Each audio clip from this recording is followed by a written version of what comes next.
विनोद मेरे सहयोगी जो खबर दे रहे थे कि फिलहाल वो निकल गए हैं।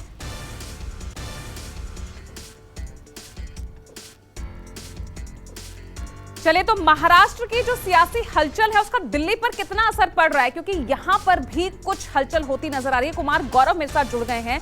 कुमार गौरव, अभी तो महाराष्ट्र को सुल्ताना बाकी था, हालांकि सीधा सीधा इसका असर दिल्ली पर पड़ रहा है, ये पड़ेगा, ये तो साफ तौर पे पता लग रहा था, लेकिन आज अभी आप क्या हलचल महसूस कर रहे हैं?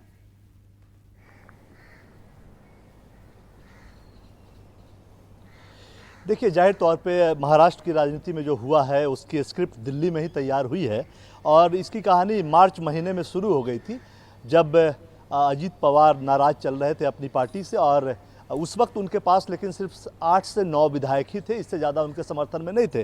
लेकिन उसके बाद जब शरद पवार ने पार्टी की टीम में बदलाव किया, बेटी को भी कार्यकारी अध्यक्ष बनाया, उसके बाद एक बड़ा तबका एनसीपी का उनके साथ आया। उसके बाद फाइनल असॉल्ट ऑपरेशन का जो था उसकी तैयारी शुरू हुई। मई महीने में अजीत पवार 2-3 बार अपने शॉर्ट ट्रिप पे दिल्ली पहुंचे। यहाँ वो गृह मंत्री अमित शाह से भी मिले, जेपी नड्डा से भी मिले, हालांकि इस मुलाकात की किसी को भनक नहीं लगी।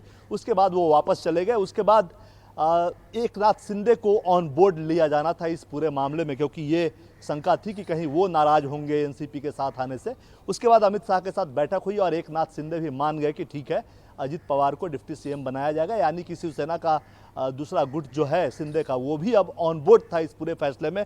आखिरी बृहस्पतिवार यानी थर्सडे को दिल्ली में देवेंद्र फडणवीस की और अमित शाह और जेपी नड्डा से बैठक हुई और उसमें पूरा फाइनल गेम प्लान तैयार हुआ कि रविवार को शपथ ग्रहण समारोह होना है, इतने विधायक उनके मंत्री बनेंगे। तो ये तमाम बातें हो गई थी। लास्ट थर्सडे को ये सब कुछ तय हो गया था। कल सिर्फ उसका चित्रण देखने को मिला है।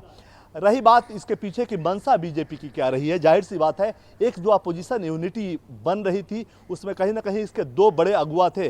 कांग्रेस बैक सीट पे बैठी थी, लेकिन जाहिर तौर पे शरद पवार, जिन्हें राजनीति का चाणक्य कहा जाता है, वो अगुआ थे और दूसरे नीतीश कुमार जिन्होंने इस बैठक को बुलाई, तमाम नेताओं से मिले, वो अगुआ हैं। 2 लोगों को देखा जा रहा था। महाराष्ट्र की राजनीति के हिसाब से भी महाराष्ट्र दूसरा सबसे बड़ा राज्य है जहां से 48 सांसद चुन कर आते हैं। इससे बड़ा सिर्फ उत्तर प्रदेश है। तो उत्तर प्रदेश में बीजेपी की स्थिति ठीक है, लेकिन महाराष्ट्र में विपक्षी एकता की महाराष्ट्र की विपक्षी एकता देश के लिए एक उदाहरण बन रही थी और जाहिर सी बात है परसेप्शन को जीतने के लिए, परसेप्शन बदलने के लिए बीजेपी के लिए और एनडीए के लिए जरूरी था कि वहां की राजनीति में सेंध लगे, वहां जो विपक्षी एकता है वो टूटे। और वही पूरा ऑपरेशन पिछले 4 महीने चला। आखिरी थर्सडे को फाइनल हो गया और कल आपने उसकी तस्वीर देखी जब अजित पवार शपथ लेते हुए राजभवन में नजर आए। दूसरा, अब जो बात है बिहार की, बिहार में भी आप देख रहे होंगे पिछले 2 दिनों से लगातार राजनीतिक हलचल काफी तेज है।